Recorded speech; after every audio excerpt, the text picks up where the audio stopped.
నుండి మాకు నివాస స్థలము నీవే.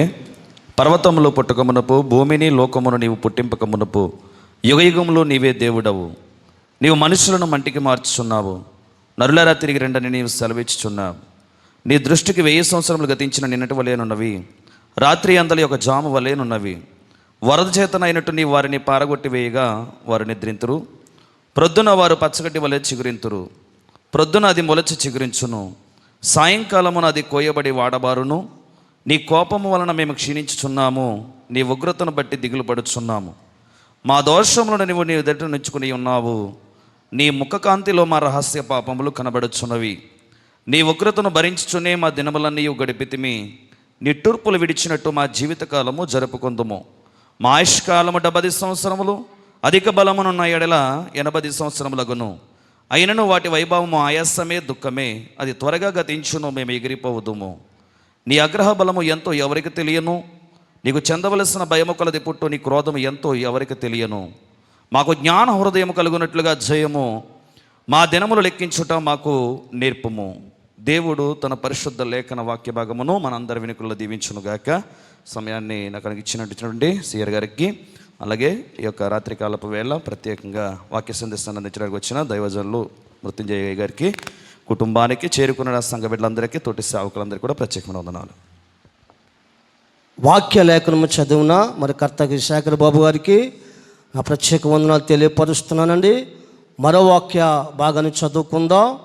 మరి కొత్త నిబంధన యోహాను సువార్త 5వ అధ్యాయము 24 నుండి 29 వరకు మన మధ్యలో మరి షాబతుల్ ఇస్రా గారు వచ్చి చదివినిపించవలసిందిగా ప్రేమపూర్వకంగా తెలియపరుస్తున్నానండి.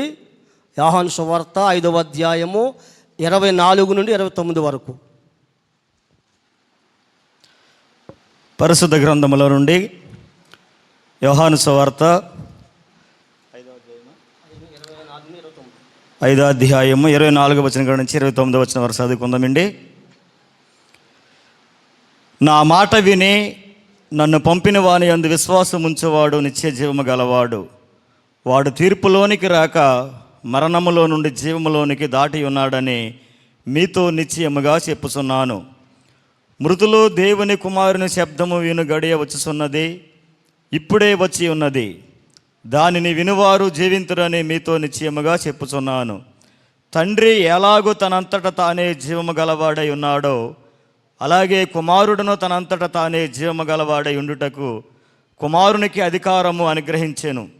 మరియు ఆయన మనుష్య కుమారుడు గనుక తీర్పు తీర్చుటకు తండ్రి అధికారము అనుగ్రహించెను.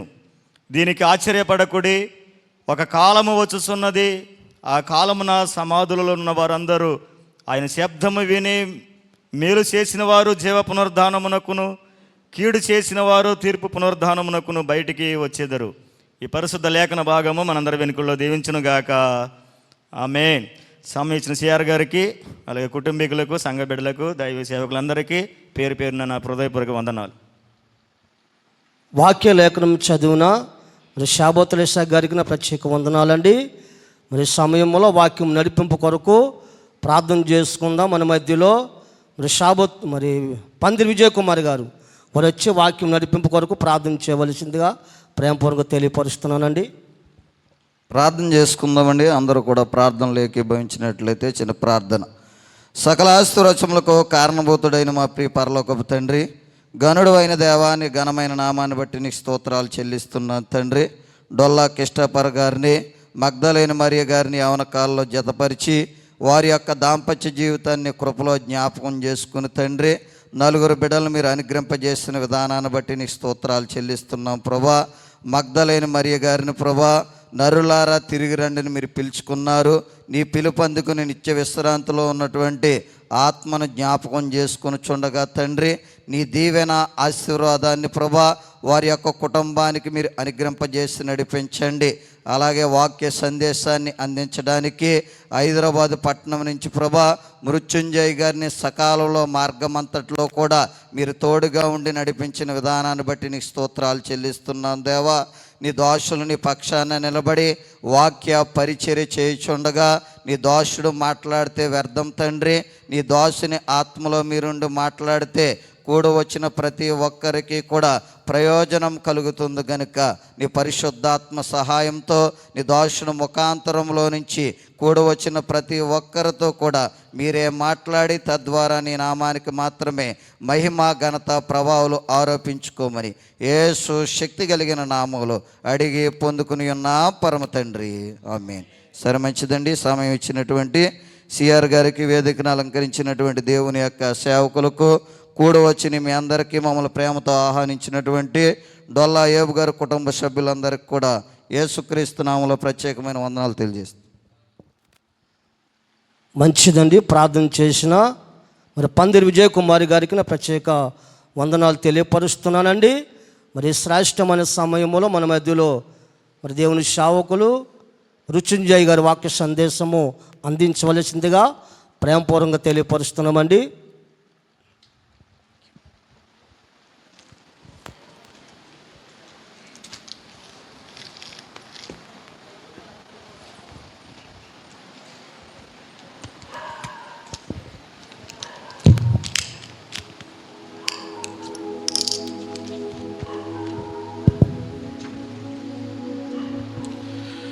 క్రీస్తు యేసు ప్రభుని దివ్యమైన నామములో ప్రభునందు ప్రియులైన మీ అందరికీ వందన శుభములను తెలియచేసుకుంటూ ఉన్నాను.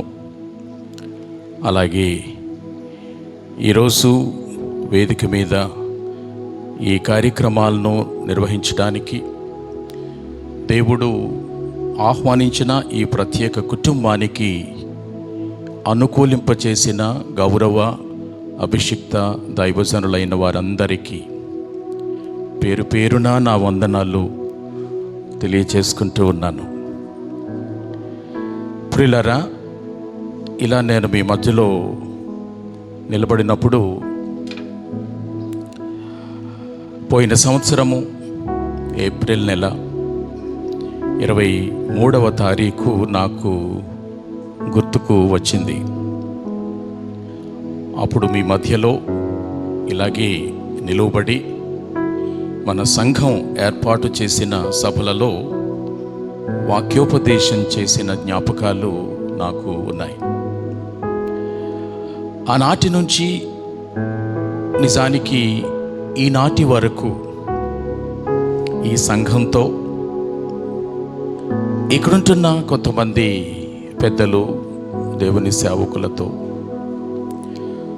మరి విశేషించి ఈ డొల్లా వారి కుటుంబాలతో నాకు ఒక చక్కటి స్నేహపూర్వకమైన అవినాభావ ఆధ్యాత్మిక సంబంధం ఏర్పడింది అని నేను జ్ఞాపకం చేసుకుంటున్నాను. ఆ రోజు మీ దగ్గరకు నేను వచ్చినప్పుడు ఒక మాట మీతో అన్నది చాలా స్పష్టంగా నాకు గుర్తుంది. చక్కటి మందిరాన్ని, విశాలమైన ప్రాంగణము, హాల్, జాగ్రత్తగా కూర్చుంటే వందలు కూర్చొని మీరు ఆరాధించుకుని చక్కటి వెసులుబాటు ఈ మూల గ్రామానికి, ముఖ్యంగా ఈ బాప్టిస్ట్ సంఘానికి దేవుడు అనుగ్రహించిన ఆ ఆనందం నేను మరలా పొందుకుంటున్నాను. మీరంతా కూడా దీవించబడిన వారై, ఆశీర్వదించబడిన వారై, ఆధ్యాత్మికంగా ఎదుగుతున్న వారై ఉండడం గొప్ప సంతోషం. ఆనాడే ఈ డొల్లా మరియమ్మ గారిని నేను చూశాను, క్రిస్టఫర్ గారిని కూడా. వారింటి దగ్గర పోతూ అలా ఆగి ఆమె ఆ ద్వారబంధం దగ్గర నిలవబడినప్పుడు నేను హాల్లో ఉంటూ వారి మనవరాలు మానస కూడా అక్కడ ఉంటూ మన పెద్దలు ప్రార్థన చేసి నేను వెళ్ళిపోయాను.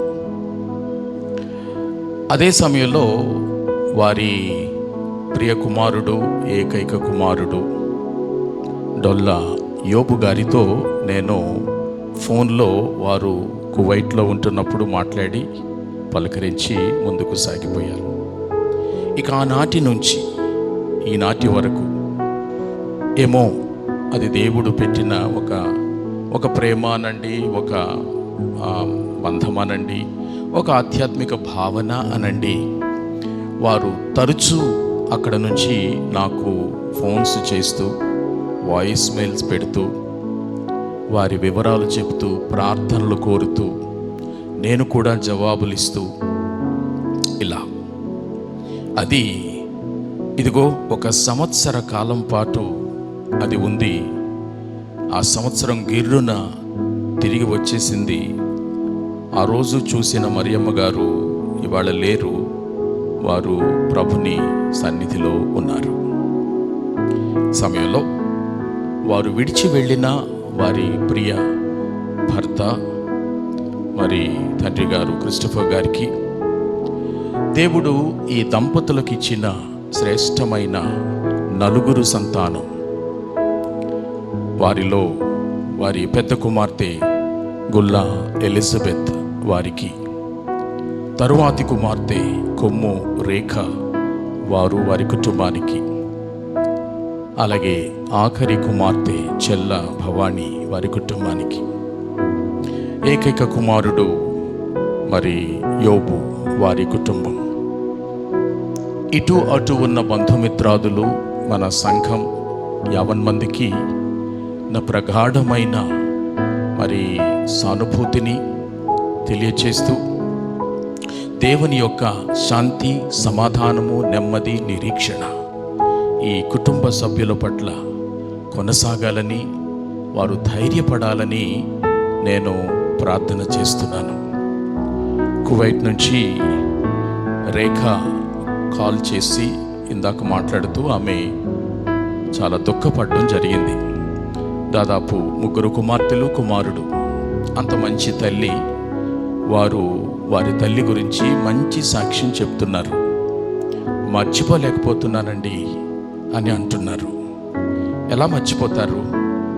మర్చిపోలేని బాధ, మర్చిపోలేని దిగులు, వేదన ఉంటాయి. మన పనుల్లో మనం ముందుకు వెళ్తున్నా కూడా ఆ తల్లి స్మృతులు గుర్తుకొస్తాయి. ఏ దేశంలో ఉన్నా గుర్తుకొస్తాయి. అదే జరుగుతుంది. వారు దుఃఖంలో ఉన్నారు. అయితే ఈ సంవత్సరం అంతా కూడా దేవుడు వారిని ఆదరించాడు. అయ్యగారు మనకు చాలా మంచి వర్తించే వాక్య భాగాలు చదివి వినిపించారు. అయ్యగారులు చదివి మనకు వినిపింపచేశారు. ఆ మాటలు చదువుతూ ఉంటే ఎంత ఆదరణ కలుగుతూ ఉంటుందో, ఎంత నిబ్బరం కలుగుతుందో. మరియమ్మ గారిని వారు కానీ మనము కానీ కోల్పోలేదు, పోగొట్టుకోలేదు. ఇకెన్నటికీ ఆమెను మనం చూడలేము అన్న పరిస్థితి అయితే ఏం లేదు. ఆమె ప్రభువునందు నిద్రించారు కాబట్టి, ప్రభువునందు ఇప్పుడు సజీవంగా ఉన్న వారందరూ ఆమెను చూస్తారు. నేను మరలా చెప్తున్నాను, ఆమె ప్రభువునందు నిద్రించారు కాబట్టి ఇప్పుడు భూమి మీద బ్రతికి ప్రభువునందు ఉన్న వారందరూ ఆమెను చూస్తారు. నేను ఊరకినే నిలబడి మాటలు చెప్పడంలే, నేను అనుభవం గుండా వెళ్ళిన వానిగా చెబుతూ ఉన్నాను. పోయినసారి మీ ముందుకు వచ్చినప్పుడు చెప్పానో ఏమో గుర్తులేదు. అయితే ఈ సంవత్సరము మే 10 వెళ్ళిపోయింది. 5 సంవత్సరాలు నిండాయి. నా ప్రియమైన భార్య, నా 2 కుమార్తెల తల్లి ప్రభుని సన్నిధికి వెళ్ళి 5 సంవత్సరాలు మే నెల 10వ తారీఖు 2025కి. ఈ 5 ఏళ్ళు నేను, మా 2 కుమార్తెలు మేము బ్రతకటానికి, జీవించటానికి మాకున్న ఒకే ఒక ఆధారం యేసు ప్రభు. ఆయన మాకిచ్చిన విశ్వాసం, నిరీక్షణ, ఈ 2 లేకపోతే ఈవేళ మీ ముందు నేను లేను. అదే మాట అందరికీ వర్తిస్తుంది. ఎవరైతే ప్రభువునందు నిద్రించారో, ఎవరైతే ప్రభువునందు జీవిస్తూ ప్రభువునందు నిద్రించడానికి సిద్ధమవుతున్నారో, మనమందరం మరలా కలుసుకుంటాం. ఆ నిరీక్షణే గనుక ప్రపంచ క్రైస్తవ సంఘానికి లేకపోతే మనది సంఘం కాదు, మనం చేసేది భక్తి కాదు, మనం పూజించే దేవుడు దేవుడు కాడు. ఇవాళ మన చుట్టూ ఉన్న అనేక మతాలలో ఒకే ఒక మతం, ఒకే ఒక విశ్వాసం, ఒకే ఒక భక్తి, అది క్రైస్తవ భక్తి.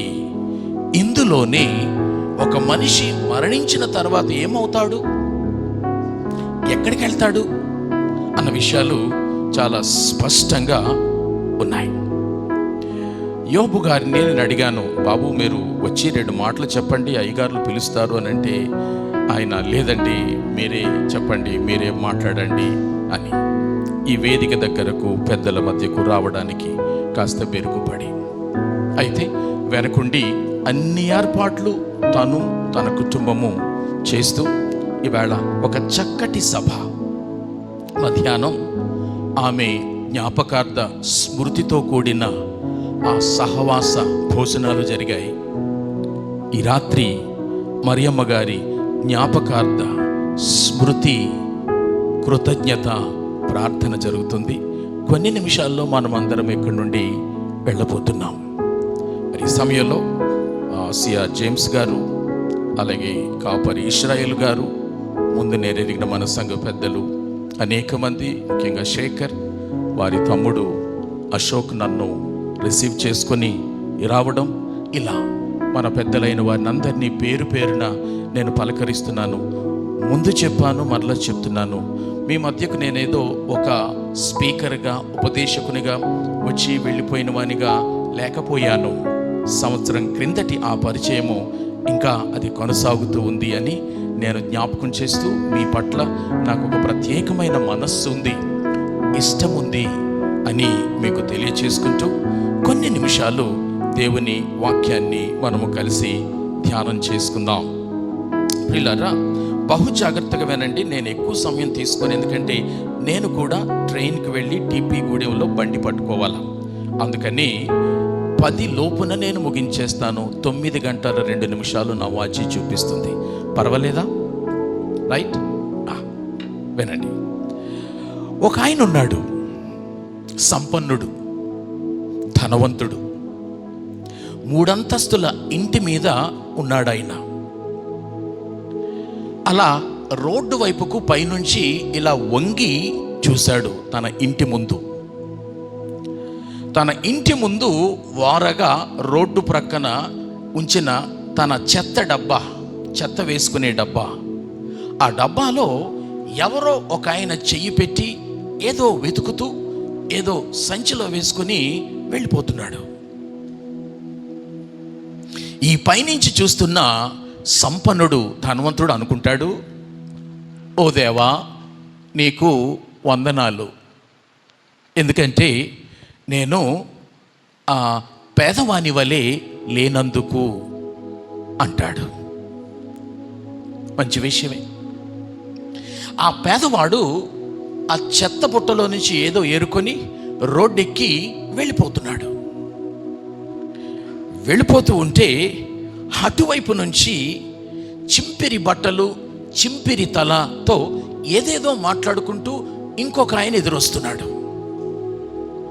వినాలి జాగ్రత్తగా. అప్పుడు ఈ పేదవాడు అనుకుంటున్నాడు, ఓ దేవా నీకు వందనాలు, నేను ఈ పిచ్చివాని వలె, మతి చెడిన వాని వలె నేను లేనందుకు అంటాడు. ఈ మతి భ్రమించిన వ్యక్తి పోతూ ఉంటే ఆయనకి అటు నుంచి ఎదురుగా ఒక అంబులెన్స్ వస్తుంది. ఎవరినో అర్జెంటుగా హాస్పిటల్కి సైరన్ మోయించుకుంటూ తీసుకెళ్ళిపోతున్నారు. అప్పుడు ఈ మతి అటు ఇటు చలించిన వ్యక్తి ఆ పోతున్న వాహనంలోని రోగిని చూసి, ఓ దేవా నీకు వందనాలు, నేను ప్రాణాల మీదకొచ్చిన రోగినిగా లేనందుకు అని అంటాడు. ఇక ఆ రోగిని హాస్పిటల్లోనికి తీసుకెళ్లారు. లోపల ఐసీయూలోనికి వేగంగా తీసుకెళ్తున్నారు. ఐసీయూలో నుంచి ఇంకొక తోపుడు బండి వస్తుంది ఎదురుగా. ఆ తోపుడు బండి మీద ఒక పెట్టె ఉంది. పెట్టెలోని ఒక శవము ఉంది, అప్పుడే చనిపోయిన శవం. ఆ లోపలికెళ్తున్న రోగి అయిన ఈ వ్యక్తి పోతున్న చనిపోయిన శవాన్ని చూస్తూ, దేవా నీకు వందనాలు, నేను శవాన్ని కానందుకు. ఇప్పుడు నెక్స్ట్ ఎవరి వంతు? శవం వంతు. మరైతే శవం ఇలా అనగలదా? ఇలా మాట్లాడగలదా? దేవుని వైపు చూడగలదా? దేనికైనా దేవునికి వందనాలు చెప్పగలదా? శవం చెప్పదు, చెప్పలేదు కాబట్టి దాన్ని శవం అని అంటాం. మాట్లాడలేదు కాబట్టి శవం అంటాం. ఆలోచించలేదు కాబట్టి శవం అంటాం. ప్రాణం దానిలో లేదు కాబట్టి దానిని శవం అని అంటాం. అప్పుడు నాకు అర్థమైంది, శవాలు తప్ప మిగిలిన మానవులు ఏ స్థితిలో ఉన్నా కూడా దేవునికి వందనాలు చెప్పొచ్చు. ఒక ధనవంతుడు చెప్పాడు, ఆయనకంతా బాగానే ఉంది, దేవా నేను పేదవాణ్ణి కానందుకు నీకు వందనాలు అని. ఒక పేదవాడు చెప్పాడు, దేవా నేను రోగిని కానందుకు నీకు వందనాలు. ఒక రోగి చెప్తున్నాడు, దేవా నేను చనిపోనందుకు నీకు వందనాలు. అందుకే బైబిల్లో ఈ మాట ఉంది అని అనిపిస్తూ ఉంటుంది. అదేం మాట అంటే, సజీవులే కదా నిన్ను స్తుతిస్తారు, మృతులను మౌన స్థితిలోనికి దిగిపోవు వారును యెహోవాను స్తుతింపరు. ఈరోజు మన స్థానిక బాప్టిస్ట్ సంఘ మందిర ప్రాంగణములో మనమందరము ఈ క్షణానికి దేవుని ఉచిత కృపను బట్టి శవాలము కాము. ఈ క్షణానికి, ఇప్పుడున్న ఈ క్షణానికి మనమెవ్వరము శవాలము కాము. కాబట్టి ఇక్కడున్న మనలో ప్రతి ఒక్కరము దేవునిని స్తుతించగలము. స్తుతించలేకపోతే ఏమనుకోకండి, ఇలాంటి మాటలు మాట్లాడుతున్నానని. నువ్వు శవానివే. అదేంటండి, బ్రతికున్నాను నన్ను పట్టుకుని శవం అంటావు? నువ్వు బ్రతికుంటే ఏంటి, చస్తే ఏంటి? చచ్చిన శవం దేవుని ఎలా స్తుతించలేదో, బ్రతికుండి నువ్వు ఆ పని చేయలేకపోతే నీకు శవానికి తేడా ఏంటి? ఇది అర్థం. అది నాకైనా అంతే, నీకైనా అంతే. అందుకని ఇవాళ మరియమ్మ గారు భౌతికంగా మన మధ్యలో ఇక్కడ దేవునిని స్తుతించడానికి లేరు, కానీ ఆమె అక్కడున్నారు, సజీవంగా ఉన్నారు, దేవుణ్ణి స్తుతిస్తూ ఉన్నారు. నిమ్మళంగా, నెమ్మదితో, విశ్రాంతిలో ఆమె ఉన్నారు. ఇతర సకల కోటాను కోట్ల ప్రభువునందు నిద్రించిన పరిశుద్ధుల ఆత్మలతో వారున్నారు. ఇలా మాట్లాడుతూ, మీకెందుకు పెట్టాలి మీ మీద, ఇలా మాట్లాడుతూ, అమ్మా వినండి, అమ్మా ఇక్కడికి వచ్చిన వాళ్ళు ఒక చోట వచ్చారు, మీరు చాలా జాగ్రత్తగా ఉండాలి, మీ లోకంలో మీరు ఉండకూడదు.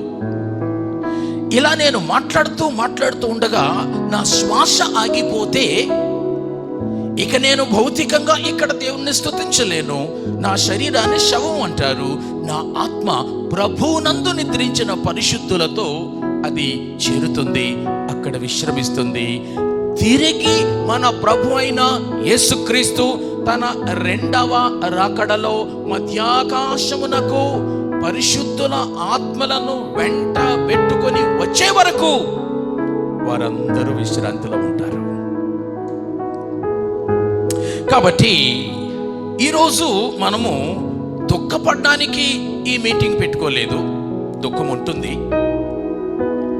గుండెలు బాదుకుంటూ అంగలారుస్తూ అయ్యో మరియమ్మ మా అమ్మ ఏమైపోయింది అని అయోమయంగా గందరగోళంగా ఏమీ అంతుపట్టకుండా కలవరముతో వేదన పడిపోవడానికి, కృంగి కృషించిపోవడానికి మనము లేము.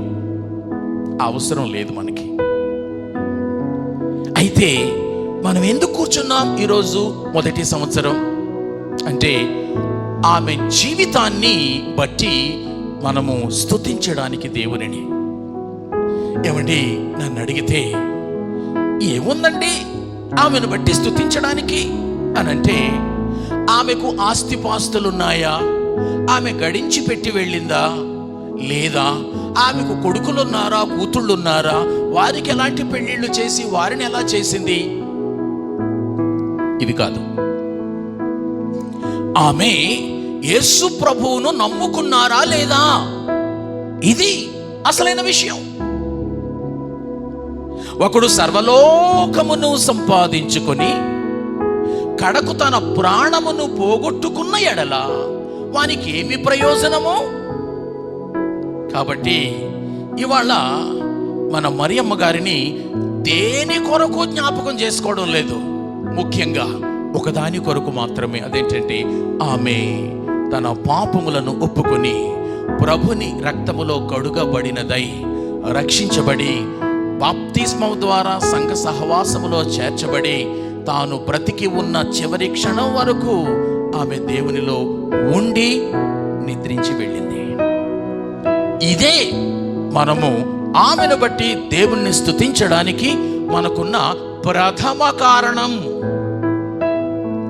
ఇక రెండవది, మీరు నన్ను అడిగితే నేను దాదాపు వారందరితో మాట్లాడాను. వారి ఇరువురు కుమార్తెలతో, కొడుకుతో, పెద్ద కుమార్తెతో నేను బహుశా ఇంకా మాట్లాడలేదేమో, ఎలిజబెత్తో. కానీ వీరందరూ కూడా యేసు ప్రభు నమ్ముకున్నారు. ముగ్గురు కుమార్తెలు, ఒక కుమారుడు ప్రభుని భక్తిలోనే ఉన్నారు. వారు ఏ దేశాల్లో ఉండనివ్వండి, దీనిని బట్టి మనము దేవుణ్ణి స్తుతించాలి. ఆ తల్లి క్రిస్టఫర్ గారు, ఆ తండ్రి బిడ్డలను అలా భక్తిలో పెంచి క్రైస్తవ వివాహాలు చేసి వారిని అలా దేవునిలో నిలబెట్టారు. ఈ నలుగురు బిడ్డల యొక్క బాధ్యత ఏంటంటే ఆ భక్తిలో, ఆ భయములో నిలకడగా క్రమంగా వారి తల్లి వెళ్ళిన బాటలో, వారి తండ్రి వెళుతున్న బాటలో, సంఘం పెద్దలు కాపరులు ప్రభువు చూపించిన బాటలో వారు కడదాకా నిలబడాలి. అది వారి బాధ్యత. అది వారి తల్లికి వారిచ్చే నివాళి. అది వారి తల్లిని, ఆ తల్లికి వీరిని పుట్టించిన దేవునికి వారు ఇచ్చే కృతజ్ఞత మనస్సు, భావం. అంతేకాదండోయ్, ఈ నలుగురు బిడ్డలకు దేవుడిచ్చిన చిన్న చిన్న బిడ్డలు, వారిలో ఒక నలుగురిని చూశాను నేను ఇప్పుడు. వీరందరూ కూడా అదే భక్తిలో, అదే క్రమములో వారు నడిచేట్టుగా ఈ ముగ్గురు కూతుళ్ళు, ఒక కొడుకు, వారికి దేవుడిచ్చిన బిడ్డలను భక్తిలో, భయములో పెంచినట్లయితే అది వీరు వారి తల్లికి ఇచ్చే మరొక ఘనమైన నివాళి. అంతేకాదు, ప్రభుని పట్ల వీరు నిర్వర్తించిన శ్రేష్టమైన బాధ్యత అని కూడా జ్ఞాపకం చేస్తున్నాను. ఇవన్నీ జ్ఞాపకం చేస్తూ అసలైన విషయానికి నేను వస్తున్నాను. అదేంటంటే, మీలో నాతో సహా ఇక్కడున్న మనందరము తల్లులు కానివ్వండి, తండ్రులు కానివ్వండి, మనము కన్ను మూసే రోజు రాకమునుపు యేసుక్రీస్తును స్వరక్షకునిగా, దేవునిగా, ప్రభునిగా ఎరిగిన వారమై కడదాకా ఆయనను గట్టిగా హత్తుకుంటూ మనకు దేవుడిచ్చిన బిడ్డలను ఈ భక్తిలో, ఈ భయములో మాత్రమే పెంచుతూ, మనకు శ్వాస ఇచ్చి ఆయుష్ పెంచితే మన కళ్ళ ముందు మన మనవళ్ళు, మనవరాళ్లను చూసే ఒక భాగ్యం దేవుడిస్తే వారిని కూడా దేవుని యందలి భయములోను, భక్తిలోను పెంచే ఆ తీర్మానం, ఆ కర్తవ్య ప్రబోధన, ఆ ఆధ్యాత్మిక బాధ్యత ఇక్కడున్న మనం అందరము తీసుకోవాలి. ఎందుకు అనంటే మనము ఈ లోకము కొరకు వరకు మట్టుకు మాత్రమే జీవించడం లేదు. మనకు ద్వంద్వ పౌరసత్వం ఉంది. మనము పరలోక పౌరులము ప్రథమంగా, రెండవదిగా మాత్రమే భూలోక పౌరులం. అందుకే ఈ తాత్కాలిక ఇటు చూడండి ఈ తాత్కాలిక పౌరసత్వమైన ఈ నేలను విడిచి శాశ్వత పౌరసత్వమైన పరలోకానికి మనము వెళ్ళబోతూ ఉన్నాము. ఆ రకమైన భావనలో మనమందరము ఉండాలని వాక్యాన్ని బట్టి నేను మీకు హెచ్చరిస్తున్నాను.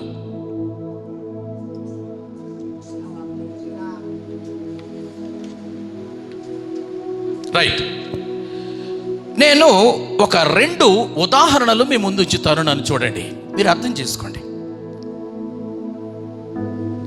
ఆ 2 ఉదాహరణలు ఎలాంటి ఉదాహరణలు అంటే, ఒక వ్యక్తి తాను మరణించే క్షణాలలో, చివరి క్షణాలలో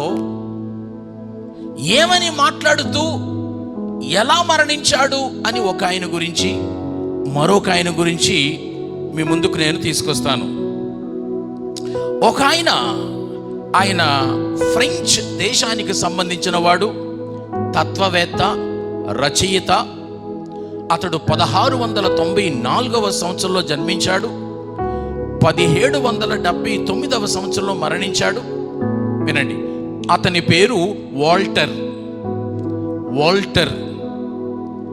ఇతడు ఏమన్నాడో తెలుసా? బ్రతికుండగా ఈ భూమి మీద క్రైస్తవ్యాన్ని బొత్తిగా లేకుండా తుడిచేస్తాను నేను అన్నాడు. ఈ క్రైస్తవ్యం ఈ నేల మీద ప్రబలి వర్ధిల్లడానికి శతాబ్దాల కాలం పట్టింది. కానీ ఒక ఫ్రెంచ్ జాతీయుడనైన నేను కేవలము 50 సంవత్సరాల్లో నేల మీద క్రైస్తవ్యం అసలు లేకుండా బొత్తిగా తుడిచేస్తాను అని ప్రగల్భాలు పలికాడు. ఇక ఆ తర్వాత నుంచి ఆ పని మీదే ఉన్నాడు. దేవుడు లేడంటాడు, యేసుక్రీస్తు లేడంటాడు, బైబిల్ కాదంటాడు. ఇలా తాను రచయిత, కవి కాబట్టి ఇంకులో పెన్ను ముంచి దేవునికి వ్యతిరేకంగా చాలా మాటలు రాశాడు. కట్ చేస్తే అతడు హాస్పిటల్లో తేలాడు. చివరి క్షణాల్లో ఉన్నాడు. ఆ చివరి క్షణాల్లో ఉన్నప్పుడు చివరిగా తాను 2 మాటలు పలికి చచ్చిపోయాడు. అందులో మొదటి మాట ఏంటి అనంటే, నేను అసలు పుట్టకుండా ఉండుంటే బాగుండేది అన్నాడు.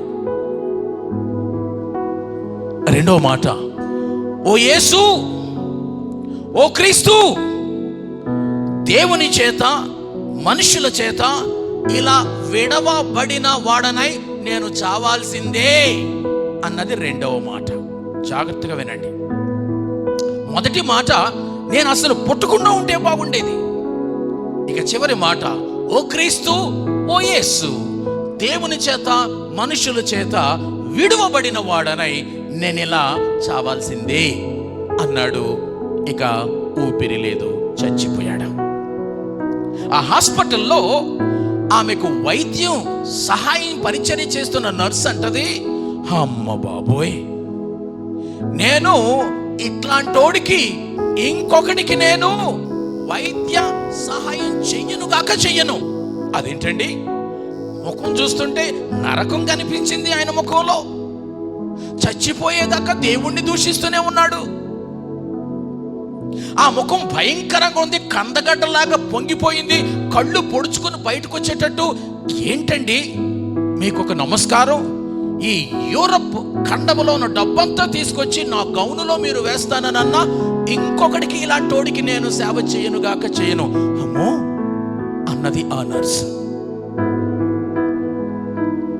ప్రియులారా, అతడు అంటాడు, 50 సంవత్సరాల్లో నేను క్రైస్తవ్యాన్ని తుడిచేస్తానన్నాడు. తుడిచిపెట్టుకుపోయాడు. ఇలా అతని జీవితం ముగిసిపోయింది. చచ్చేటప్పుడు అతడు పలికిన మాటలు ఏంటంటే, నేను పుట్టకుండా ఉంటే బాగుండేది.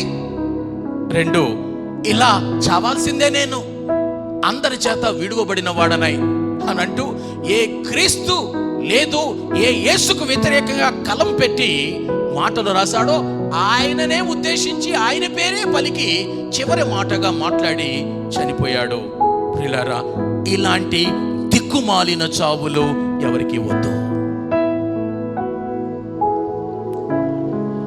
అతడు క్రైస్తవ్యాన్ని తుడిచిపెట్టలేదు కదా, వాడు తుడిచిపెట్టుకుపోవడం మాత్రమే కాదు కదా, క్రైస్తవ్యం ఈ నేల మీద దశ దిశలా దిన దిన ప్రవర్తమానంగా రాకుతూ వెలుగుతూ విస్తరిస్తూ వ్యాపిస్తూనే ఉంది.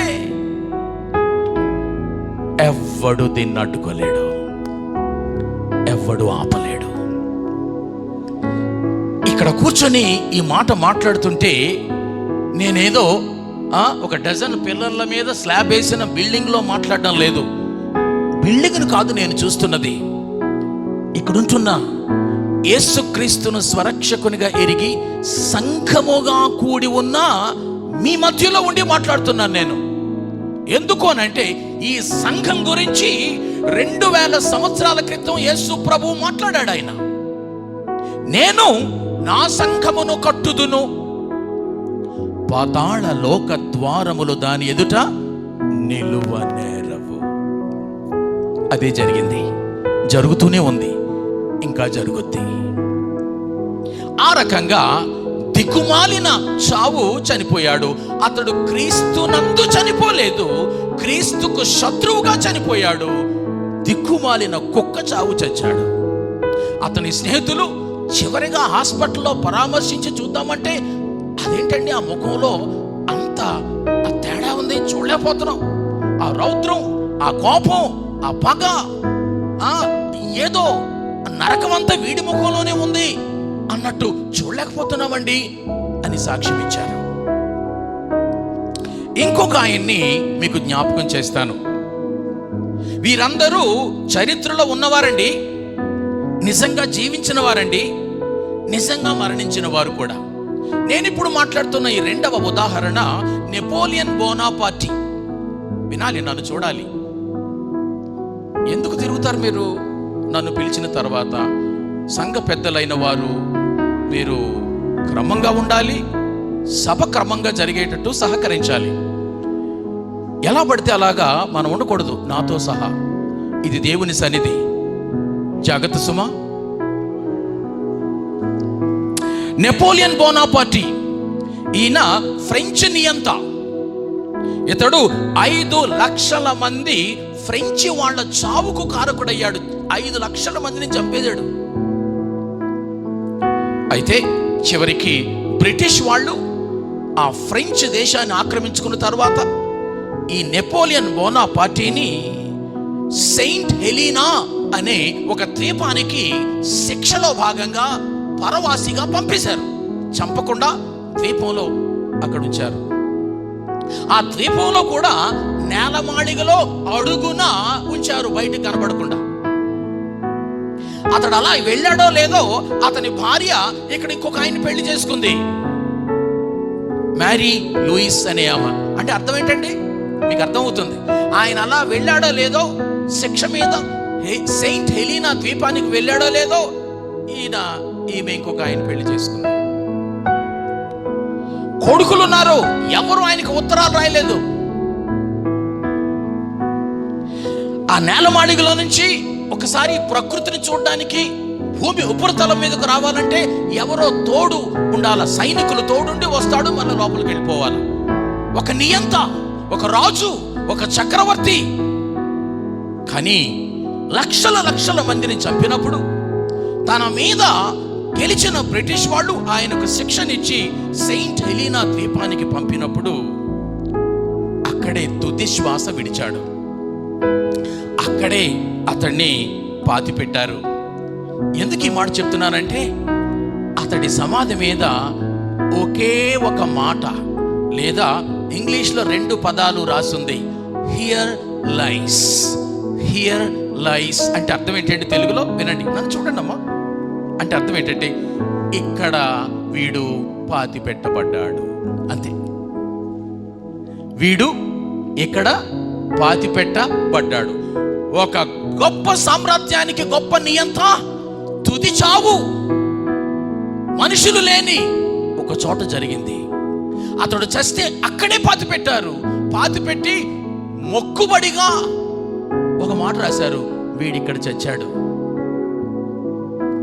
అది అతడి ముగింపు. ప్రియులారా, 2 చరిత్రలో ఉదాహరణలు మీకు చెప్పాను నేను, వారి ముగింపు ఎలా ఉందో అని మీకు చెప్పడానికి. యేసుక్రీస్తు ప్రభుని నమ్ముకొనని వారి ముగింపు అటు ఇటుగా ఇలాగే ఉంటుంది. అటు ఇటుగా ఇలాగే ఉంటుంది. అయితే మరొక 2 ఉదాహరణలు చెప్తాను. అవి ఈ మొదటి వాటికి డిఫరెంట్గా ఉంటాయి, భిన్నంగా ఉంటాయి. ఆయన పేరు చార్లెస్ సిమియోన్. చార్లెస్ సిమియోన్ అనే ఆయన దేవుని సేవకుడు, ఉపదేశకుడు, బోధకుడు. ఆఖరి దినాల్లో ఉన్నాడు. బ్రిటిష్ బోధకుడు. ఆ మంచం మీద ఉన్నాడు. గదిలో చుట్టూ అందరూ చేరి ఉన్నారు. అప్పుడు ఆయన ఏమంటాడో తెలుసా? చివరి మాట, తన జీవితంలో కన్ను మూసే సమయంలో చివరిగా పలికిన మాట చెప్తున్నాను నేను.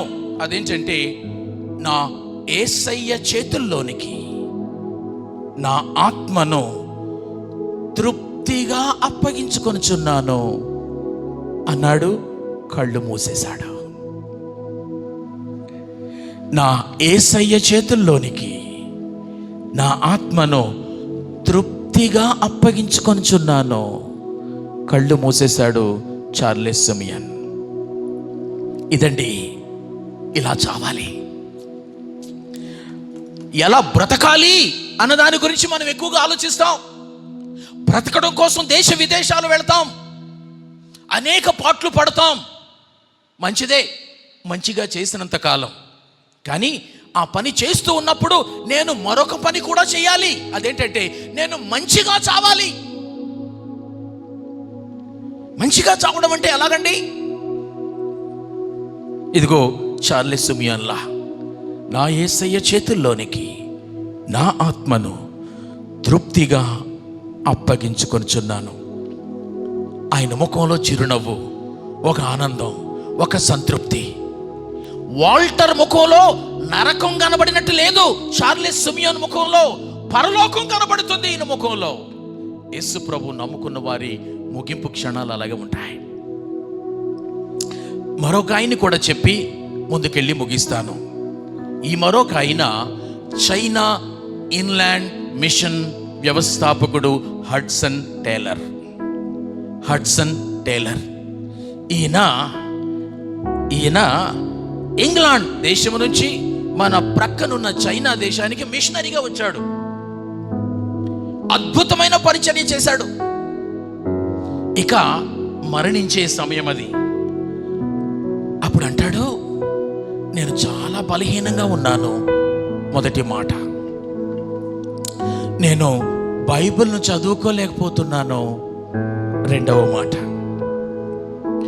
ప్రార్థన కూడా ఇక చేయలేకపోతున్నాను.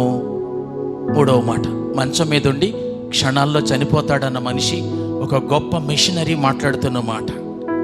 ఇక నాలుగవది, చివరి మాట, నేను నిశ్చింతగా నమ్మకమైన నా దేవుని చేతుల్లోనికి పసిబిడ్డలా వాలిపోతాను.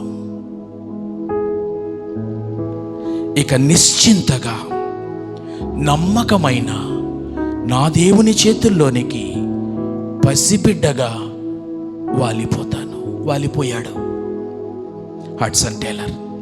ఇది కదండి మనము మరణించాల్సిన విధానం. ఎందుకండి ఈ రెండు నేను ఎత్తుకొని మీకు చూపిస్తున్నాను అని అంటే, నాకు యేసు ప్రభు గుర్తుకొస్తున్నాడు. ఆయన మరణాన్ని చార్లెస్ సిమియన్, హడ్సన్ టేలర్ లాంటి మహానుభావులు కాపీ కొట్టారా అన్నట్టు అనిపిస్తుంటుంది. యేసు ప్రభు ఎలా మరణించాడండి? ఆయన చివరి మాట ఏంటండి? తండ్రి, నీ చేతికి నా ఆత్మను అప్పగించుకొనుచున్నాను. మనమందరము మరణించే విధానం, యేసు ప్రభు నమ్ముకున్న వారు ఎవరైనా ఉంటే ఇలాగే చేయాలి.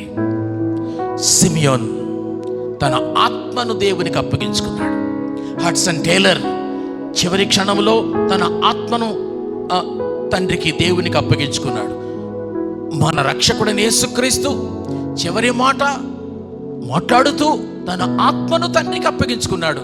ఆయన అలా మరణించాడో లేదో యేసుక్రీస్తు ప్రభు వారు క్రీస్తు శకము 30లో 4 సంవత్సరాల లోపున స్టెఫను అనే మరొక వ్యక్తి శిష్యుడు కూడా ఇలాగే చేశాడు. మీరు తేడా కనుక గమనిస్తే ప్రభు ఇలా అన్నాడు, తండ్రి నీ చేతికి నా ఆత్మను అప్పగించుకొచ్చున్నానని. కానీ స్టెఫన్ అంటాడు, ప్రభువా నీ చేతికి నా ఆత్మను అప్పగించుకొనిచున్నాను. ఆ ప్రభువును కళ్ళారా చూస్తున్నాడు. మొదటి ఆకాశం తెరవబడింది, రెండవ ఆకాశం తెరవబడింది, మూడవ ఆకాశం తెరవబడింది. కొన్ని నెలల క్రితం నేల మీద ఉండి అక్కడికి వెళ్ళిన మనిషి కుమారుడు కనిపిస్తున్నాడు, పోల్చుకుంటున్నాడు. మనిషి కుమారుడు తండ్రి కుడి పార్శ్వమున లేచి నిలబడ్డాడు. నాకు కనిపిస్తుంది, ప్రభువా నీ చేతికి నా ఆత్మను అప్పగించుకొనిచున్నాను అన్నాడు. నేల మీద అప్పగించేశాడు, కన్ను మూశాడు. ఇలా మనం మరణించాలా? అందుకే క్రైస్తవునికి మరణం అంటే మన ఆత్మలు, మన ఆత్మల కాపరి అయిన ప్రభుని చేతిలో పెట్టుకోవడం, విడిచిపెట్టడండి. భూమి మీద గనుక నువ్వు నీ తుది శ్వాస వరకు ఆయన్ని విడవకుండా ఉంటే, నీ తుది శ్వాస క్షణములో నిన్ను విడవకుండా నీ ఆత్మను ఒడిసి పట్టుకొని తన దగ్గరికి తీసుకుంటాడు. ఇది మన కంటికి కనబడదు ఆ క్షణాన్ని ఏం జరుగుతుందో, కానీ జరిగేది ఇదే. ఈ కంటికి కనబడకుండా ఒక విశ్వాసి కడదాకా యేసు ప్రభువులో కొనసాగే విశ్వాసి చివరి క్షణములో జరిగేది ఇదే. తన ఆత్మను ప్రభువు ఒడిసి పట్టుకొని తన దగ్గరికి తీసుకుంటాడు. ఒక చిన్న చంటి బిడ్డను తన తల్లి చక్కగా పట్టుకొని తీసుకున్నట్టుగా అలా తీసుకుంటాడు. ఆ మాట గమనించండి. ఇక స్టెఫను కన్ను మూస్తాడనగా అక్కడ పరలోకములో ప్రభు లేచి నిలబడ్డాడని ఉంటుంది. అక్కడ ప్రియులారా, అంతవరకు బైబిల్లో మనకు కనబడే మాట ఏంటంటే, మనిషి కుమారుడు తండ్రి కుడిపార్శ్వమున ఆసీనుడై ఉన్నాడు అన్న మాట కనిపిస్తుంది. ఇక్కడ ఒక్కచోటే మనిషి కుమారుడు తండ్రి కుడిపార్శ్వమున లేచి నిలబడ్డాడు. నేనే గనుక అక్కడుంటే, ప్రభువా ఎందుకు లేచి నిలబడ్డావు అని గనుక నేను అడిగితే, ప్రభు అంటాడు, కాదు ప్రభువా, ఎందుకు లేచి నిలబడ్డావు? నా శిష్యుడు స్టెఫన్ తన ఆత్మను నా చేతికి అప్పగిస్తున్నాడు. నేను లేచి సగౌరవంగా ఆత్మను నా చేతుల్లోనికి తీసుకుంటాను. గమనించండి ప్రియులారా, పరలోకంలో ప్రభు లేచి నిలబడితే యావత్ పరలోకపు దూత కోటి లేచి నిలబడదా? నిలబడుతుంది. అంటే భూమి మీద ప్రభువును ఎరిగిన ఒక వ్యక్తి, నమ్మకంగా ప్రభువు కోసం జీవించిన ఒక వ్యక్తి కన్ను మూస్తే పరలోకం లేచి నిలబడుతుంది. ఇంగ్లీష్లో the heaven will give you a standing ovation. ఒక రాజు వస్తే అందరూ నిలబడతాం. ఒక అధికారి వస్తే ఎర్రబట్ట పరిచి దాని మీద నడిపించి స్టేజ్ ఎక్కిస్తాం, నిలబడతాం. ఆ పని ప్రభు చేశాడు. ఇప్పుడు నేల మీద ఒక మానవుని యొక్క ఆత్మ తన దగ్గరకు వస్తున్నప్పుడు స్టెఫన్ గురించి రాయబడింది కాబట్టి చదువుతున్నాం. అలాగే ఉన్న అందరి ఆత్మలను దేవుడు అలాగే తీసుకుంటాడు.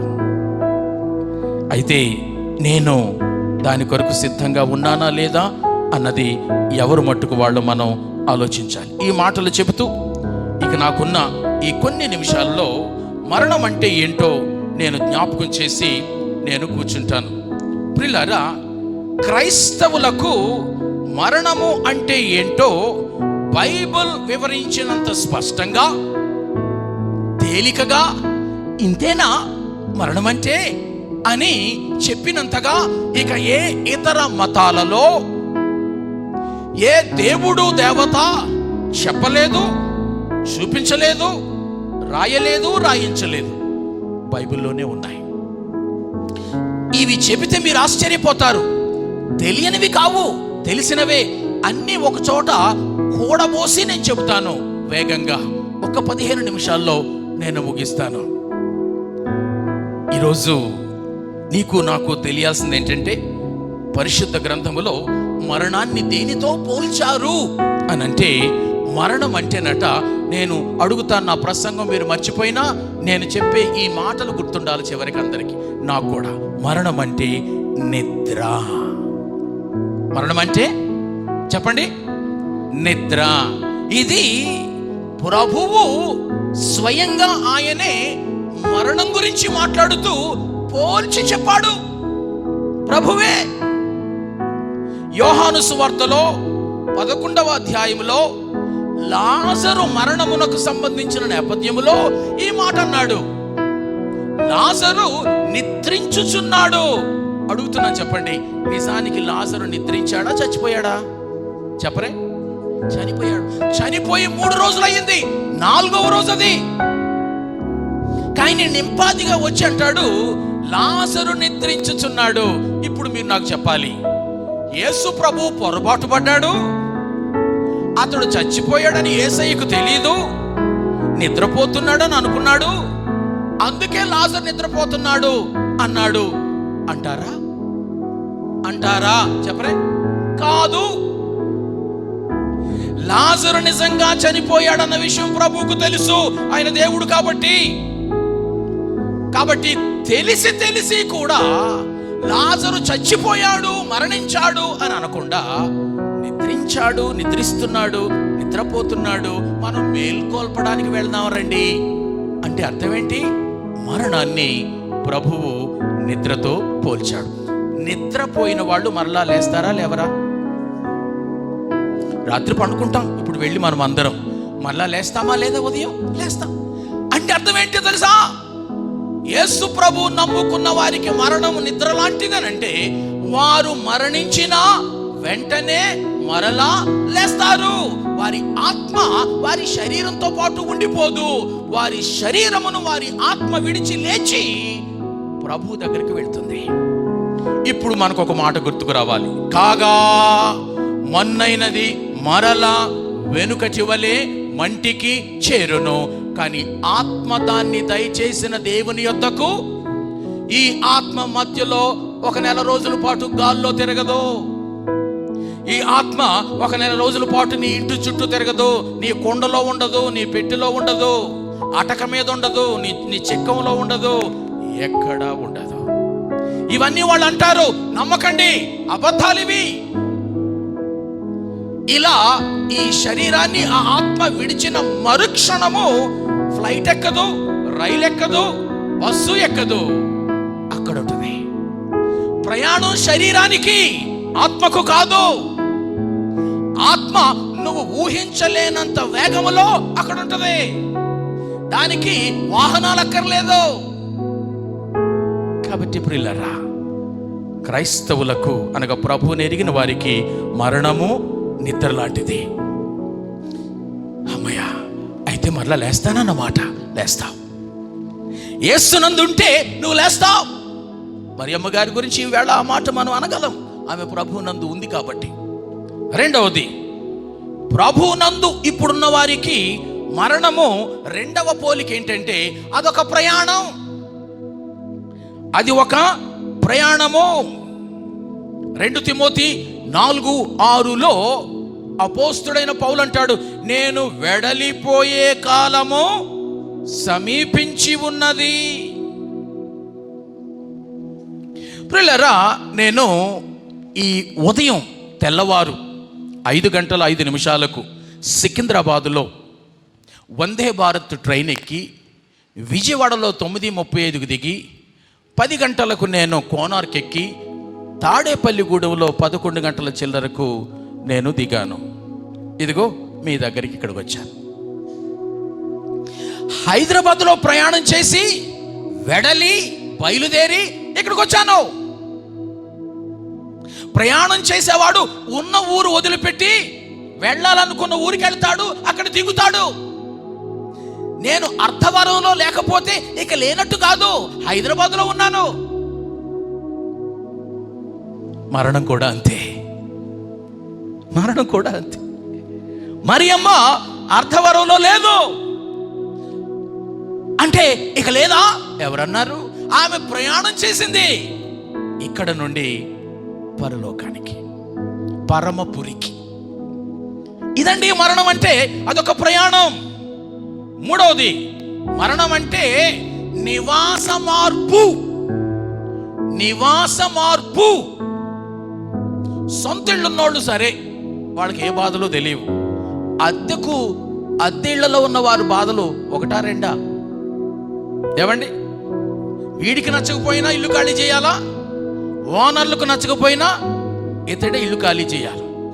అర్ధవరంలో ఒక ఇంటిలో అద్దెకున్నాను, ఒక వీధిలో వాళ్ళు పొమ్మన్నారు. మరొక వీధిలో మరొక ఇంట్లో అద్దెకు దిగాను.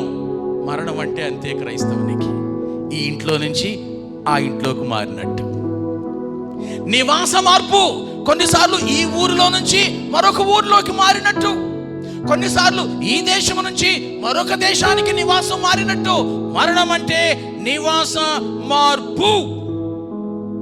హెబ్రీయులకు రాసిన పత్రికలో 11వ అధ్యాయము 8 నుంచి 16 వచనాల్లో ఉంటది, మరింత శ్రేష్టమైన పట్టణం. అయ్యగారులు ఉంటుందా మాట లేదా? ఇప్పుడున్న ఈ ఊరు కంటే మరింత శ్రేష్టమైన పట్టణానికి నేను వెళ్ళబోతున్నాను, నేను నివాసం మార్చబోతున్నాను. ఒక భక్తుడు మన కాలంలోనే ఆయన మరణించాడు. ఆయన పేరు బిల్లీ గ్రాంగ్ గారు. ఆయన చనిపోక ముందు ఇలా అన్నాడు, పేపర్లు రాస్తాయి తర్వాత బిల్లీ గ్రాంగ్ గారు చచ్చిపోయాడు, బిల్లీ గ్రాంగ్ చచ్చిపోయాడని. నమ్మకండి, నేను కేవలము నివాసం మార్చుకుంటున్నానంతే. భూనివాసము నుంచి పరనివాసానికి వెళ్తాను. నా ఇల్లు మారింది, నా నివాసం మారింది. నేను చచ్చి ఎక్కడికి పోలేదు, నివాసం మారిందంతే అని అన్నాడు ఆయన. అదే జరిగింది. అంతెందుకండి, యేసు ప్రభు వారు ఏమన్నారండి? ఏమన్నారు? నా తండ్రి ఇంట అనేక నివాసములు కలవు, నేను అక్కడికి వెళుతున్నాను, మీ కొరకు నివాసాలు సిద్ధం చేస్తాను, అప్పుడు నేను మరలా వెనక్కి వస్తాను, మిమ్మల్ని నా దగ్గర ఉండడానికి తీసుకువెళ్తాను. మరణం అంటే క్రైస్తవునికి నివాస మార్పు. ఆ నివాసం కూడా ఇప్పుడున్న ఇంట్లో నుంచి పరమ చెత్త ఇంట్లోనికి వెళ్ళినట్టు కాదు, ఇప్పుడున్న నివాసంలో నుంచి పరమ మహిమ కలిగిన నివాసంలోనికి వెళ్ళినట్లు. నాలుగవది, క్రైస్తవునికి మరణం అంటే అది స్వాస్థ్యం. మరణం అంటే అది స్వాస్థ్యం. ప్రియులారా, ఫిలిప్పీయులకు రాసిన పత్రిక 1వ అధ్యాయము 21వ వచనం, అలాగే 1 పేతురు 1:3 నుంచి 5 వచనాల్లో ఒక మాట ఉంటుంది, అండ్ ఇన్హెరిటెన్స్ ఇన్ హెవెన్, పరలోక స్వాస్థ్యము అని ఉంటుంది అక్కడ మాట. ప్రియులారా గమనించండి, యేసు ప్రభు నమ్ముకున్న వారికి మరణం అంటే ఇహలోక స్వాస్థ్యాన్ని విడిచి పరలోక స్వాస్థ్యాన్ని పొందుకోవడము. స్వాస్థ్యము అంటే ఏంటండి? ఈ భూమి మీద నీ పేరు మీద ఇల్లుందా, భూమి ఉందా, ఆస్తిపాస్తులున్నాయా, బ్యాంకులో డబ్బులున్నాయా, ఇవన్నీ నీ స్వాస్థ్యం. కానీ నువ్వు విడిచిపెట్టాల్సి వస్తుంది దీన్ని. మనమందరం కూడా ఇహలోక స్వాస్థ్యములను విడిచిపెట్టవలసినదే. మీకు ఆశ్చర్యంగా ఉంటుంది ఈ మాట చెబితే బైబిల్లో.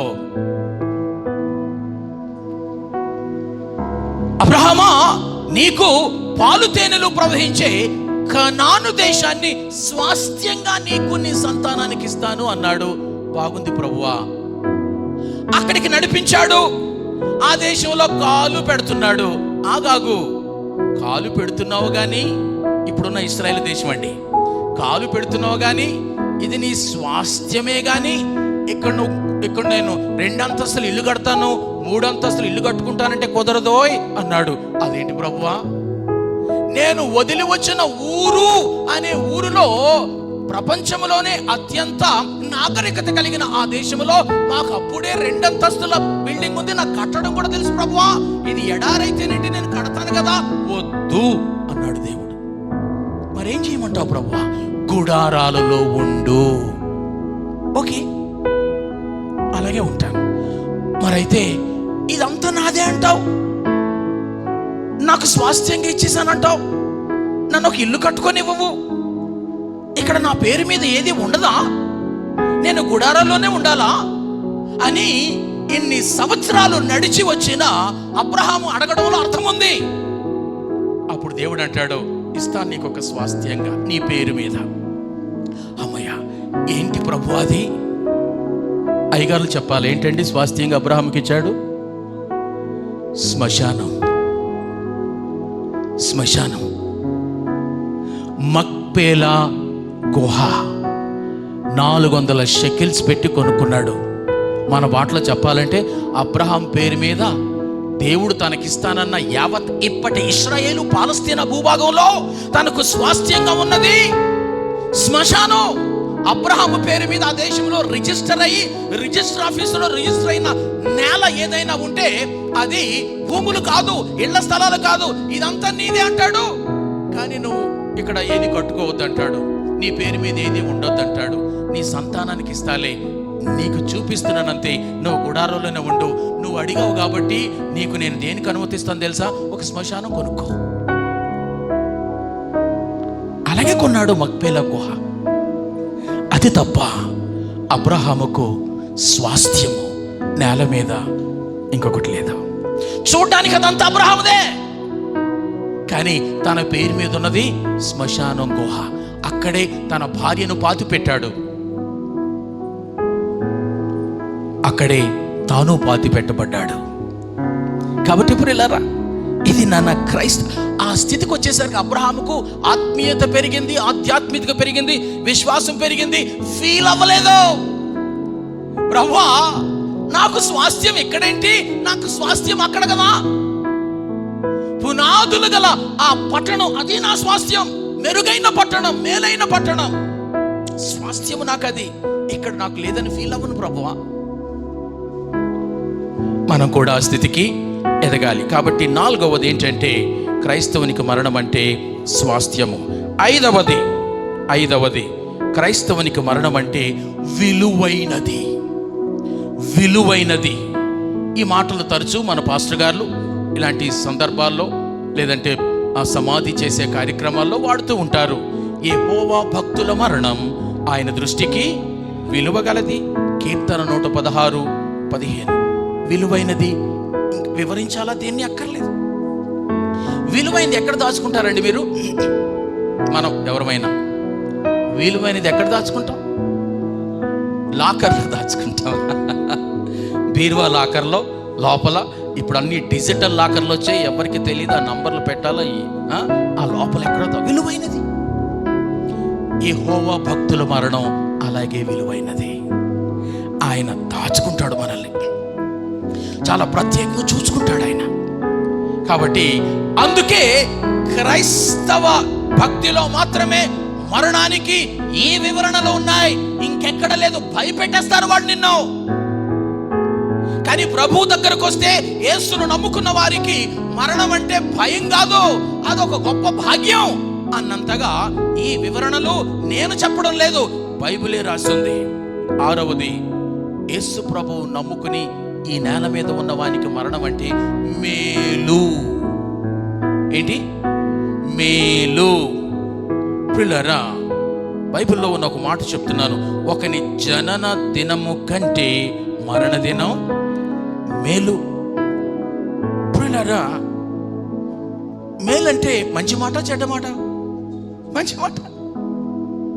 కాబట్టి మరణము అంటే మేలు అన్నది యేసు ప్రభువు మాత్రమే, ప్రభు నమ్ముకున్న వారు మాత్రమే, మనము మాత్రమే. ఇక 7వది, ప్రభువు నమ్ముకున్న వారు, ఇంకా బ్రతికి ఉంటూ ఉన్నవారు రేపొద్దున మనము కన్ను మూస్తే అది ధన్యత. ధన్యత ఏమనుంది? ప్రకటన గ్రంథములో 14వ అధ్యాయములో 13వ వచనములో, ప్రభువునందు మృతి పొందు మృతులు ధన్యులు. మరియమ్మ గారు ధన్యులు. 1984వ సంవత్సరము 8వ తారీఖు ఏప్రిల్ నెలలో ప్రభునందు మృతి చెందిన నా తండ్రి ధన్యుడు. పాస్టర్ గారు ఆయన. ఇందాక చెప్పినట్టు 10వ తారీఖు మే నెల 2020వ సంవత్సరంలో ప్రభునందు నిద్రించిన నా భార్య ధన్యురాలు. నేను గనుక అదే నాకు జరిగితే ఈ అయ్యగారులు అందరూ నన్ను ఎరిగిన వాళ్ళు ఈ మాట వాడతారు నా కోసం. ప్రభునందు మృత్యుంజయ మృతి చెందాడు ధన్యుడు. బ్రతికుండగానే ఆ మాట నాకు నేనే చెప్పుకోవడం ఎంత బాగుంటుందో తెలుసా? ప్రేమైన దేవుని బిడ్డలారా, వివరించడానికి నాకు టైం లేదు. నేను సెంటిమెంట్లు మాట్లాడటం లేదు. మీ మనోభావాలను రేకెత్తించడానికో పురికొల్పడానికో నేను మాట్లాడడం లేదు. అసలు మాట్లాడుతుంది నేను కాదు, వాక్యములోని మాటనే మీకు నేను ఎత్తి చూపిస్తూ ఉన్నాను. ప్రభునందు మృతులు ధన్యులు. 8వది, ప్రభునందు మృతి చెందిన వారికి అది లాభం. ఏంటట? లాభం. ఒక్క మాటైనా పరిశుద్ధ గ్రంథములో యేసు ప్రభు నమ్ముకున్న వారి మరణం గురించి చెడ్డగా, బాధగా, కష్టంగా, నష్టంగా వాడినట్టు, పోల్చినట్టు ఒక్క మాట అంటే ఒక్క మాట నాకు కనపడదు. నేను వెళ్ళిపోయిన తర్వాత మీరు చెప్పండి. ఉందండి బైబిల్లో యేసు ప్రభు నమ్ముకున్న వారి మరణం గురించి చెడ్డగా చెప్పిన మాట, నష్టంగా, కష్టంగా, నెగిటివ్గా చెప్పిన మాట ఉందండి, ఇదిగోండి అని మీరు చూపించండి నాకు. ఇన్నేళ్ల నా బైబిల్ పరిశోధనలో ఒక్కటంటే ఒక్కటి లేదు. పైగా లాభం, ఈ మాట అపోస్తుడైన పౌలు అంటాడు కదా, నా మట్టుకు బ్రతుకుట క్రీస్తే, చావైతే లాభం. అది 8వది. 9వది, యేసు ప్రభు నమ్ముకొని మరణించిన మరియమ్మ గారి లాంటి వారు, వారికి క్రీస్తు ప్రభుని పునరాగమనములో ప్రాధాన్యత దొరుకుతుంది. అనగా ప్రభునందు నిద్రించిన వారు మాత్రమే మొదట లేస్తారు. ప్రాధాన్యత. అప్పటికి నేల మీద బ్రతికి ఉన్న యేసు ప్రభు నమ్ముకున్న వారు ఇంకా మధ్యాకాశమునకు చేరరు. మనకంటే ముందుగా మధ్యాకాశమునకు చేరువారు ఎవరు అనంటే, ఆ ముందు ప్రభునందు నిద్రించి ప్రభు దగ్గరకు వెళ్ళి ప్రభు వారి ఆత్మలను వెంట పెట్టుకొని రాగా, వారి ఆత్మలు వారి దేహాల్లోనికి నేల మీద ప్రవేశించి మహిమ శరీరాలుగా, అమర్త్య దేహాలుగా, అక్షయ శరీరాలుగా లేచి మన కళ్ళ ముందే మరణామధ్యాకాశమునకు వరుడైన ప్రభువుని ఎదుర్కోవడానికి వెళ్ళిపోయిన తర్వాతనే బ్రతికి ఉండి యేసు ప్రభు నమ్ముకున్న వాళ్ళు వెళతాం. అర్థమైందా లేదా? కాబట్టి ప్రభువునందు నిద్రించిన వారికి ఫస్ట్ ప్రయారిటీ ఉంటుంది. దేనికి? మృతుల పునరుత్థానములో మొదటి ప్రయారిటీ. వాళ్ళ దేహాలు నువ్వు ఎక్కడైనా పాతిపెట్టు, కాల్చు, బూడిద చెయ్యు, పాతిపెట్టు, ఏమైనా చెయ్యు, అవి వారి దేహాల యొక్క పదార్థాలు నేల మీద కలిసి ఉంటాయి. అవన్నీ కూడా తిరిగి మానవునిగా, అనగా మరియమ్మ గారిలా రూపం వచ్చేస్తాయి. ఎందుకంటే ఇది దేవుని యొక్క అద్భుతమైన కార్యం. ఇది ఆ నిరీక్షణతోనే సాదృశ్యంగా ఉండడం కోసం క్రైస్తవులు మరణించిన వారిని సమాధి చేస్తాం. ఆ సమాధి కట్టవా బాబు యోబు అని అడిగాను నేను. కట్టానండి. ప్రమారమే 48,000 అయ్యిందండి. బొమ్మ చూపించాడు నాకు, ఎంత దివ్యంగా కట్టాడు. పిల్లరా, 48,000 పోసి మరియమ్మ గారి సమాధి కట్టడం అవసరమా? నేనంటాను, ప్రభునందు నిద్రించిన వారికి, వారు విడిచిపెట్టిన దేహానికి మనం చేయగలిగిన చివరి సన్మానం ఏదైనా ఉంటే వారికి గౌరవంగా సమాధి కట్టడం. ఎందుకంటే త్వరలో మరియమ్మ గారి ఆత్మ, ఆమెను ఇప్పుడు ఎక్కడ పాతి పెట్టారో అక్కడ ఆ సమాధి తెరవబడుతుంది. ఆమె దేహం కృషించిపోయినా కూడా తిరిగి ఆమె ఆకారములోనే రూపిస్తుంది. బ్రతికుండగా ఆమెను చూసి ఎలా ఉంటుందో ఆమె ఆత్మ ఆమె దేహంలోనికి ప్రవేశించి మరలా మహిమ శరీరము కలిగినదై, అనగా రక్త మాంసాలు లేని శరీరము కలిగినదై, అదే ఆకారము కలిగినదై మధ్యాకాశములో మరలా ప్రభు దగ్గరకు వెళ్తుంది. బ్రతికి ఉండిన వారి కంటే మొదటిగా వెళుతున్నారు వారు. ఇది ప్రాధాన్యత. ప్రియులారా, ఇప్పటికి ఎన్ని చెప్పాను? 9 చెప్పాను. ఇక 10వది బహుశా చివరిది ఏంటి అనంటే, ప్రభునందు నిద్రించిన వారు నిత్య విశ్రాంతిలోనికి ప్రవేశిస్తారు. నిత్య విశ్రాంతి. జాగ్రత్త చూడండి, ఈ మాటలు ఊరికనే మాట్లాడడం లేదు. విశ్రాంతి కాదు, నిత్య విశ్రాంతి. నిత్య విశ్రాంతి అంటే ఏంటండి అనంటే, బైబిల్ చెప్తుంది, ఇక ప్రయాస ఉండదు, ఇక నొప్పి ఉండదు, బాధ ఉండదు, కన్నీరు ఉండదు, ఏడ్పు ఉండదు, దుఃఖం ఉండదు, ఆకలి ఉండదు, ఏమీ ఉండవు. నేల మీద మనము ఏ పాట్లు పడ్డామో, ఏ కష్ట నష్టాల గుండా వెళ్ళామో, ఏ శ్రమల గుండా వెళ్ళామో, ఇక అవి ఉండవు. నిత్య విశ్రాంతి. ఇవేమీ లేని ఆ రాజ్యములో సదాకాలము ఆ మరియమ్మ గారు ఉంటారు. ప్రభు నమ్ముకున్న వారు కూడా ఉంటారు. ఇక్కడికి నేను ముగించేస్తాను. అయితే ప్రియులారా, ఒకసారి ఆ 10 మరలా జ్ఞాపకం చేసుకుందాం. ఎవరైతే ఇప్పుడు యేసు ప్రభువులో ఉండి ఏ క్షణానైనా కన్ను మూస్తారో, ఆయన పిలుస్తారో, అయ్యగారు చదివించారు 90వ కీర్తనలో, నరులారా రండి, నరులారా రండి, మరియమ్మ రా, వచ్చేసేయ్ అని పిలుస్తాడు ఆయన. అలా పిలిచినప్పుడే ఇక్కడ మరణం సంభవిస్తుంది మనకి. ఆ మరణం ఆయన తెలియకుండా జరగదు, ఆయన పిలిస్తేనే జరుగుద్ది. ఆ మరణం లోకంలో అనేక మందికి భయంగా ఉంటుంది, కానీ యేసు ప్రభు నమ్ముకున్న వారికి భయం కాదు. యేసు ప్రభు నమ్ముకున్న వారికి అది నిద్ర లాంటిది, మరలా లేస్తారు. అది ప్రయాణం లాంటిది, గమ్యాన్ని చేరుకుంటారు. అది నివాస మార్పు, మెరుగైన స్థలానికి వెళ్తారు. అది లాభదాయకం, అది విలువైనది, అది మేలైనది, ధన్యకరమైనది, ప్రాధాన్యత కలిగినది, నిత్య విశ్రాంతితో కూడుకున్నది. ఇలా ఎన్ని రకాలుగా క్రైస్తవ భక్తిలో మరణం గురించి ఉంది. అందుకే చార్లెస్ సిమియోన్, అలాగే హడ్సన్ టేలర్ అంత చక్కగా వారి ప్రాణాలను వారు అప్పగించుకున్నారు. ప్రియులారా, మరి నీ సంగతి ఏంటి, నా సంగతి ఏంటి? మనము ఇలా మరణాన్ని అర్థం చేసుకొని చార్లెస్ సిమియోన్కు వలె నా యేసయ్య చేతుల్లోనికి నా ఆత్మను తృప్తిగా అప్పగించుకుంటున్నానని కళ్ళు మూసే స్థితిలో ఉన్నావా, లేకపోతే ఇంకా లోకంలో ఉన్న వంటి కూడా ఒంటికి పూసుకొని మురికి పట్టి ఉన్నావా? మరణించడానికి సిద్ధపాటు పడితే నిత్య జీవం ఇవ్వడానికి ప్రభువు ఆయన సిద్ధంగా ఉన్నాడు. అందుకే ఏ జామో ఏ గడియో మీకు తెలియదు, నేను వచ్చే గడియ తెలియదు, నేను పిలిచే గడియ కూడా నీకు తెలియదు. కాబట్టి మెళకువగా ఉండు, సిద్ధంగా ఉండు, మెళకువగా ఉండు, సిద్ధంగా ఉండు. ప్రభు ఈ మాటలు వింటున్న మనందరినీ అట్టి గొప్ప సిద్ధపాటుతో ఉంచునుగాక.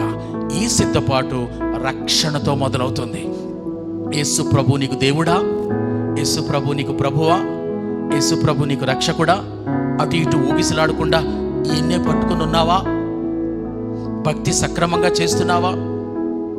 మంచి సాక్ష్యం కలిగి జీవిస్తున్నావా? పనిలో ఉంటూ అప్పుడప్పుడు తల పైకెత్తి చూస్తున్నావా? ప్రభువా వచ్చేస్తున్నావా, నేనైతే రెడీనే ప్రభువా అన్నట్టుగా ఉన్నావా? ఎవరో ఒక గెస్ట్ రావాలా మన ఇంటికి, నువ్వు ఇంట్లో పని చేస్తూ ఉంటావు, మధ్య మధ్యలో అలా చూస్తావు ఆ కిటికీలో నుంచి రోడ్డు మీదకి. వస్తానన్న అతిథి వస్తున్నాడో లేదా అని. క్రైస్తవులమైన మనం కూడా అలాగే ఉండాలి. ప్రార్థనలో ఉన్నామా? కనిపెట్టి చూడాలి. పని చేసుకుంటున్నామా? ఒక చూపు ప్రభువు మీద పెట్టాలి. ఎలా అనంటే ఇదిగో ఈ పక్షిరాజు వలె, పక్షిరాజుకు ముగిస్తున్నాను. పక్షిరాజుకు అన్ని పక్షుల్లాగే 2 కళ్ళు ఉంటాయి, కానీ ఒక్కొక్క కంటి, ఈ కంటికి 2 రెటీనాలు ఉంటాయి. మనకు ఈ కన్నుకు ఒక రెటీనా, ఈ కన్నుకు ఒక రెటీనా. కానీ గ్రద్ద పక్షిరాజుకు ఈ కన్నుకు 2 రెటీనాలు, ఈ కన్నుకు 2 రెటీనాలు, ఇలా తలుపుల్లాగా విచ్చుకుంటాయన్నమాట. ఆ పక్షిరాజుకి ఒక రెటీనా అలా పైకి చూస్తుందట, ఆకాశం వైపు. 2వ రెటీనా నేల మీదకు తిప్పుద్దట.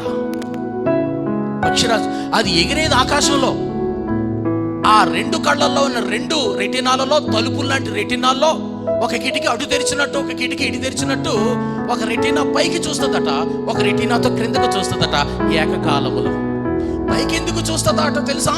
పైకి ఎందుకు చూస్తుందట అంటే పైన వాతావరణంలో మార్పులు కోసం చూస్తుందట. తుఫానులు వస్తే బాగుండు, దానికి బలంగా గాలులు వీస్తే బాగుండు. ఎందుకమ్మా అంటే గాలులు వీస్తే, తుఫానులు ఇస్తే ఎంత ఎత్తులో ఉన్న నేను ఇంకా ఎత్తుకు ఎగిరిపోతా. ఎలా ఎగురుతావు? అప్పుడు నేను రెక్కలు కొట్టుకునే పని ఉండదు. ఆ గాలి మాటున నా రెక్కలు ఇలా ఇలా సర్దుతూ ఉంటే పైకి ఎగిరిపోతాను నేను.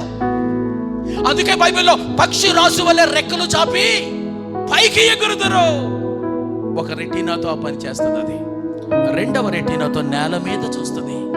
దానికి ఆకలేసినప్పుడు ఏ మూలన ఏ చిన్న కోడి పిల్ల, చిన్న కోడి పిల్ల ఏ పొదల్లో ఉన్నా చూసేస్తుంది అది.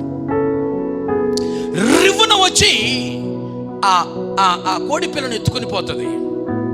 ఒకే కన్ను 2 పనులు చేస్తుంది. ఒకటి ఆకాశం వైపు చూస్తుంది, ఒకటి నేల వైపు చూస్తుంది. మనం కూడా అదే చేయాలి. ఇలా ఉన్నానా నేను? నాకు 2 చూపులు ఉండాలి. ఒకటి అఫ్కోర్స్ నేల మీద ఉన్నాను కాబట్టి నేల మీద నేను పనులు చేసుకోవాలి. 2వది పరలోకపు చూపు. ప్రభు ఎప్పుడు వస్తున్నావు, ఎప్పుడు వస్తున్నావు, ఎప్పుడు వస్తున్నావు? అలాగున ఎదురు చూపులు మనకు ఉండాలి. అబ్రహాములాగా, మోషేలాగా. ఎబ్రీయులకు రాసిన పత్రిక 11వ అధ్యాయంలోని విశ్వాస వీరులు, వీర వనితలు లాగా. కళ్ళు మూసుకోనండి, చిన్న ప్రార్థన చేసుకుందాం. ఎవరు చూడొద్దు, 2 నిమిషాలు అంతే, 2 నిమిషాలు చిన్న ప్రార్థన చేసుకోండి. ప్రభువు నమ్ముకున్న వారికి చూడొద్దు, తిరగొద్దు, కళ్ళు మూసుకోండి. 2 నిమిషాలు ప్రార్థన చేసుకోండి. నేను కాలక్షేపం చేసిపోవడానికి రాలేదు, ఉపదేశించి వెళ్ళడానికి వచ్చాను. స్థానిక సంఘంలో ఉంటున్న కాపురులు, పెద్దలు అందరూ కూడా మేము చేరి ఆమె జీవితాన్ని సెలబ్రేట్ చేసుకుంటున్నాం. ఏ క్షణానైనా మీరు మమ్మల్ని పిలిచినప్పుడు మా ఆత్మను మీ చేతుల్లో పెట్టడానికి సంపూర్ణ సంసిద్ధత కలిగిన వానిగా నన్ను, ఈ మాటలు వింటున్న ప్రతి వారిని మీరు చేయమని, నిత్య విశ్రాంతిలోనికి మేము ప్రవేశించే వరకు ద్వంద్వ పౌరసత్వం కలిగిన వారమై నేల మీద ఏం చేయాలో పనులు చేస్తూ పరలోకపు చూపు కలిగిన దేవునికి స్తోత్రం. హల్లెలూయా. ప్రభు నామానికి మహిమ కలుగునుగాక. మరి మానవుడు మరణించిన తర్వాత మరి ఎలా జీవిస్తే ఆ పరలోకం చేసుకుంటున్న తండ్రి, ప్రేమగల మా ప్రభువా, మీ ఘనమైన పాదములకు వందనాలు, స్తుతులు, స్తోత్రాలు చెల్లిస్తున్నాము దేవా. దయగల తండ్రి, మీ దాసులను మా మధ్యకు తోడుకుని వచ్చి